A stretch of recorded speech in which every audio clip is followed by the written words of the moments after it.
Ça nous rappelle aujourd'hui que c'est encore le temps des sucres. Alors, pour lequel près de 50 millions d'entailles, c'est à peu près un demi-milliard de revenus à la ferme. Alors, j'invite encore tous les gens à visiter les érablières du Québec, puisque c'est une période très effervescente pour d'aucune région, dont la mienne. Donc, ça n'a pas encore trop coulé. On commence déjà à s'inquiéter un peu, parce que quand arrive le mois d'avril, on sait bien que c'est pas au mois de juillet qu'on va en faire. Alors donc, merci de l'invitation. En fait, tantôt, on a eu la chance de dîner avec. Donc, c'est une expérience familiale encore. Ce que les Québécois préfèrent le plus, c'est encore d'être assis à la table, à manger des produits dont la valeur, les mets, le goût, la passion, l'histoire derrière la production. Tout à l'heure, je suis allé voir avec Jonathan. Stéphane, excusez, c'était Jonathan. Stéphane, il y a une particularité, sa bouilleuse, comment il finit ses 1700 entailles, il les connaît toutes personnellement. Et moi, je viens dans le fond d'une région de montagne, mais ici, la pente, elle se fait par monte le tuyau plus haut dans l'arbre. Alors donc, il m'expliquait un peu qu'il y a des différentes techniques de production, puis comment amener son eau d'érable à la maison. Et je veux saluer Mélanie, sa fille, qui lui a dit qu'il faudrait peut-être qu'il mette de la tubulure. Ça serait plus facile que de courir, ce qu'on donnera comme expression, courir les érables de 1700 entailles à Chaudière. C'est quand même quelque chose. Même quand on a de la visite, même quand on a des enfants. Vous savez, ils savent quand ça coule, fait qu'ils viennent pas.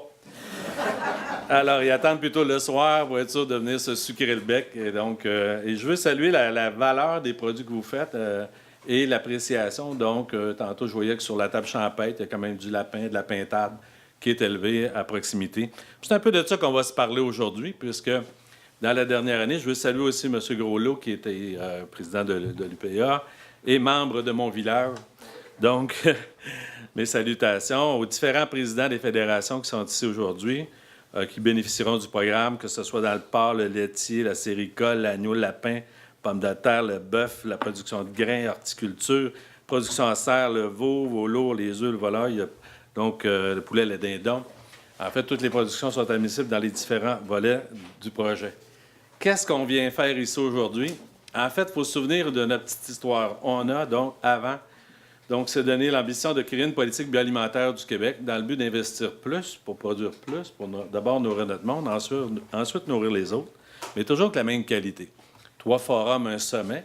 Et à ce sommet-là, donc, lors de la conclusion, toutes les productions, les consommateurs aussi étaient invités.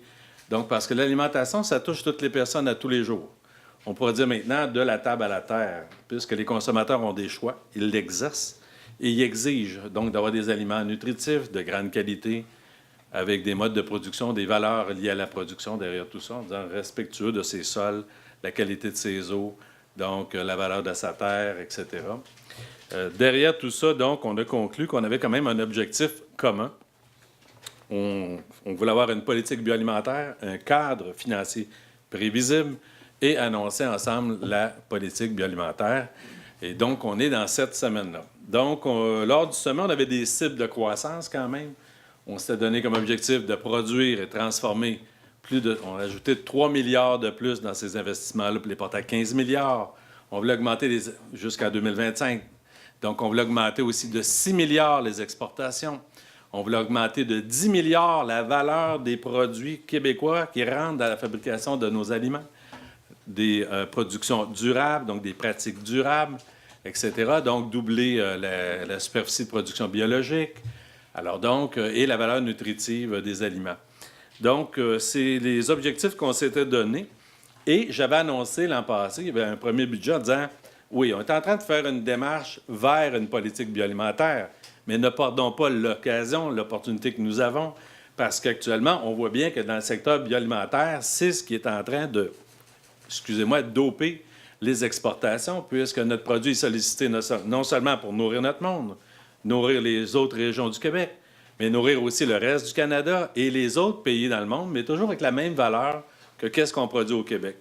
Alors donc, devant cette opportunité-là de lancer des investissements, j'avais annoncé donc un investissement de 95 millions de dollars sur 5 ans pour aider les producteurs donc à faire la transformation au nom du bien-être animal, nécessairement, qui est le premier passeport pour atteindre les tablettes des Québécois ou notre assiette, et ensuite atteindre de nouveaux marchés, que ce soit le marché aux États-Unis, mais de nouveaux marchés aussi dans le reste du Canada, mais dans les autres pays avec l'accord sur l'Europe, l'accord sur l'Asie-Pacifique. Alors donc, on avait lancé ce projet-là qui donne une contribution maximale d'à peu près 135 000 non remboursables en service conseil, en prise en charge d'intérêt et en versement, donc pour les productions, donc en capital. Nécessairement, rapidement, on disait, si on a une ambition, il faut envoyer le message que tout le monde y aura droit. Évidemment, j'avais laissé le programme ouvert, 95 millions sur 5 ans. Rapidement, les producteurs, les différentes productions m'avaient dit, nous sommes prêts à investir. On a rendu ça simple. Un formulaire en ligne, recto verso, et tu as ta place, donc, de réserver. Donc, que tu sois une grande entreprise, une petite entreprise, donc, tu n'as pas besoin d'avoir beaucoup de staff pour dire, je m'inscris, je serai accueilli. Donc, rapidement, les 1200 premiers ont reçu une lettre de confirmation assez simple, comme de quoi ils étaient admissibles, puis qu'ils allaient développer leur plan. Et ils ont 6 mois pour le faire. Et j'avais poussé l'audace à laisser ouvert le programme. En disant au ministre des Finances, je pense, ce qu'on m'indique pour l'investissement et la transformation, il va y avoir plus de demandeurs que j'ai d'argent. Et le premier vecteur, c'est donc d'augmenter la production et les investissements de 3 milliards d'ici 2025. Donc, j'ai poussé avec vous, parce qu'on l'a fait ça ensemble, merci de m'avoir aidé, pour servir de consultation prébudgétaire, on a laissé aller le programme en disant « appliquer ». Continuer d'appliquer, ça donnera au ministre des Finances l'opportunité d'évaluer le bassin réel, parce que quand tu marques ton nom en bas, c'est que tu as un vrai projet à réaliser.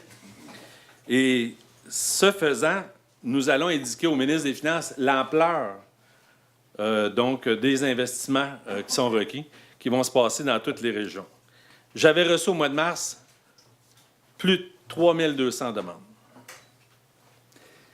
J'annonce aujourd'hui le plus grand chantier de construction, rénovation et d'achat d'équipements fixes de l'histoire du monde agricole du Québec. J'annonce 100 millions additionnels aux 95 millions déjà existants, ce qui me permettra de réaliser tous les projets dans toutes les régions du Québec. C'est un sans précédent. Ça permettra donc aux producteurs donc, de s'inscrire, d'avoir le temps de le planifier, d'avoir le temps de réserver donc ces montants ou ces constructeurs pour la période sur 5 ans. C'est un geste qui permettra donc, d'assurer la pérennité donc, des investissements, réaliser les objectifs. Donc, c'est sans précédent. Je disais au ministre des Finances, c'est bien, vous avez donné un crédit d'impôt pour l'achat d'une première propriété. C'est bien. Mais n'oubliez pas que la deuxième dépense après le logement, c'est l'alimentation. Puis, pour qu'on ait des aliments à l'épicerie, il faut que quelqu'un les produise ou les transforme. Aujourd'hui, c'est la première étape qui nous mènera donc à la politique bioalimentaire. Aujourd'hui, c'est le lancement du plus grand chantier donc de construction de bâtiments agricoles dans toutes les régions du Québec. Demain, ce sera la transformation. Jeudi, ce sera le développement des territoires. Parce que la politique bioalimentaire, elle n'est pas réservée qu'aux exportations. Elle est d'abord basée sur le fait de développer les potentiels dans toutes les régions du Québec. Et pour certaines régions, donc, c'est un peu plus difficile dans les conditions. Mais tout le territoire doit servir. Donc, jeudi, ce sera le développement des territoires pour aider donc à plus de territoires et à plus de producteurs à faire des choix dans leur territoire pour donc livrer à tous les jours l'agriculture qu'ils veulent faire à la dimension qu'ils ont choisi de faire. Ici, il y a 1700 entailles connues de M. Roy. Il sait qu'il y en a 3200 qu'il pourrait exploiter, avec d'autres techniques, avec les conseils de sa fille, avec le savoir-faire de sa femme pour en plus se transformer et donner de la valeur ajoutée. En fait, c'est comme ça dans toutes les régions du Québec. Et ce qui nous amènera, c'est vendredi, au lancement de la politique bioalimentaire, qui sera accompagnée. Donc, la politique bioalimentaire sera accompagnée de ce cadre financier-là, qui fait aussi du Québec, donc de la bouche du premier ministre et du ministre des Finances. Ils ont fait un document au complet juste sur l'agriculture et la transformation alimentaire au Québec, reconnaissant ainsi l'importance de ce secteur d'activité. 1 emploi sur 8 en général. Donc, c'est beaucoup, c'est 8 du PIB, si on veut tomber dans les chiffres, mais en général, la particularité du Québec, c'est qu'on transforme les produits, qui sont issus d'une première production. Alors, on y donne une valeur ajoutée avant même qu'ils quittent la province pour s'assurer, donc, qu'on augmente donc, la valeur des produits exportés. En général, des 3 207 demandes, vous été généreux. J'annonce qu'elle devra se terminer toutefois. Donc, je donne à tout le monde jusqu'au 1er mai. Merci à toutes les fédérations de m'avoir aidé, parce qu'il faut conclure à un moment donné sur l'ensemble de l'enveloppe. Le 200 millions pour reconditionner.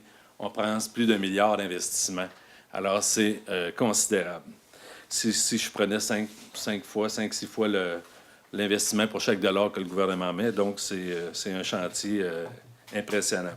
En date du 22 mars, 49 des demandes provenaient du secteur laitier, 19 du secteur porcin, 11 du secteur des animaux de boucherie, 13 du secteur des productions végétales et 8 des demandes provenant des autres secteurs. Donc, comme je vous le disais, c'est un plan sur 5 ans.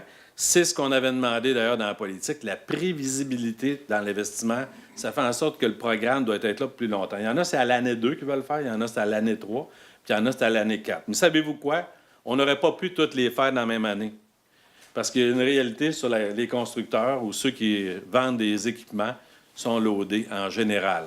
Parce qu'oubliez pas qu'il y avait eu déjà le premier programme fédéral qui avait quand même créé un petit peu de turbulence. Puis l'autre affaire, en ayant une prévisibilité sur 5 ans, ça évite aussi l'escalade des prix. Et là, je m'adresse à tous ceux qui m'ont entendu depuis le début, à savoir, l'argent qu'on veut remettre aux producteurs, c'est pas pour qu'ils le remettent en prime à celui-là qui vend des équipements ou qui construisent en disant « Ah, je te prendrais tout de suite, mais bon, si t'es pas prêt, ouais, mais le prix serait temps, mais si t'es pas prêt, si tu veux vraiment m'avoir tout de suite, c'est 150 000 de plus, c'est l'équivalent de ce qu'on vous donne aujourd'hui. » Ça, au commencement, j'ai entendu ces robots à un moment donné en disant, j'ai entendu ça là, quand le fédéral a lancé ses projets sur les robots de traite.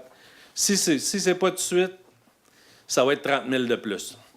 Alors, je refais un petit tour là, avec ceux qui les fabricants là, pour leur dire que le gouvernement ne met pas de l'argent pour le redonner à celui-là qui le fabrique, mais dans une séquence bien ordonnée, on pense que les prix, là, ça va être correct. Donc, les 3 programmes, vous les connaissez. Donc, vous pouvez déjà appliquer dessus pour ceux qui l'ont déjà fait. On a 3 200. On se donne jusqu'au 1er mai pour terminer le cycle. Finir aussi d'avoir les lettres d'engagement. Puis ça vous permettra donc de réaliser dans les 18 régions du Québec l'ensemble des projets. Donc, c'est un sans précédent. Tout le monde qui aura déposé recevra donc des contributions financières et permettra de libérer la première ambition qu'on s'est donnée, bien, plus de production au service de la transformation, qui est au service de l'alimentation et de la grande distribution pour d'abord se nourrir, nourrir sa famille, les membres de son rang, de son village, de sa région, libérer l'ambition de ceux qui veulent le faire. Il y en a qui veulent faire ça à grande échelle, comme il y en a qui veulent le faire que pour soi-même, dans un rayon de Montérégie, pour dire, bien, regarde, moi, je valorise mon produit jusqu'à tel niveau. C'est ça l'ambition, c'est ce qui me rend heureux, puis c'est ce qui me permet de développer. Alors donc, on a un rendez-vous demain sur la transformation alimentaire. Donc, les invitations ont déjà été envoyées. Ça va se passer à la Petite-Bretonne. Donc, il y a un autre circuit, un autre volet de comment on traite les aliments pour soit le distribuer au Québec ou les envoyer ailleurs. Et en Mauricie, donc, pour la prochaine étape de développement des territoires, qui adressera un volet sur les fermes de petite taille. Alors donc, ça sera un autre volet de soutien au développement des territoires. Donc, je termine là-dessus en vous remerciant. Donc, en remerciant chacune des fédérations en passant ou organisations, donc d'entrepreneurs ou de producteurs agricoles qui ont répondu à la demande. Puis, comment on voit le territoire? Actuellement, vous avez vu que dans les unités porcines, le travail qui a été fait par les fédérations nous a permis d'augmenter le nombre d'unités porcines par établissement de 608 à 800 unités animales. L'autre façon dont on va produire sur le territoire en produisant plus, c'est en production en serre. Donc, nécessairement, il y a un programme sur le volet de traitement des serres, donc c'est à suivre dans les prochaines semaines. Et troisièmement, sur les territoires qu'on a qui sont sous moratoire depuis plus de 14 ans, vous avez vu que le règlement de ces exploitations agricoles est en républication, en ouverture. Donc, on va réouvrir le territoire agricole nécessairement en faisant de la production, mais par l'agro-environnement. Donc, si on fait bien notre travail sur les pratiques responsables, on sera capable dans des territoires, donc de réouvrir plus de territoires pour s'assurer qu'on est capable d'optimiser donc l'efficacité autant de tout ce qu'on a appris sur nos terres, sur nos fermes, tout le soutien technique et scientifique qui sera mis au service donc des producteurs pour que chacun des producteurs puisse donc aller chercher le maximum de ses terres. Donc, soit produire plus sur ses terres, sur un plus grand nombre de terres, produire en serre, et tous ces volets-là donc seront sollicités. Alors, merci beaucoup. Merci de vous être déplacés, d'avoir pris la peine, puisque c'est quelque chose qui est aussi sans précédent. Je vous le dis, j'ai beaucoup aimé rénover nos maisons au Québec. J'ai beaucoup apprécié, tout le monde a pu en bénéficier. Mais rénover ou agrandir le patrimoine existant dans tous les bâtiments agricoles de l'ensemble du Québec, c'est la première fois que ça arrive. C'est pour ça, étonnez-vous pas quand vous allez voir dans différentes régions. On aura donc une opportunité. Puis c'est très bon aussi pour vos retours sur les impôts parce que c'est construire, c'est solliciter des métiers, etc. C'est des livraisons de biens. Donc, bon investissement, puis merci d'avoir pris le temps. Et merci à toute l'équipe de soutien de la Montérégie là, pour cette annonce-là. Fait qu'on sera rendu peut-être à la période de questions.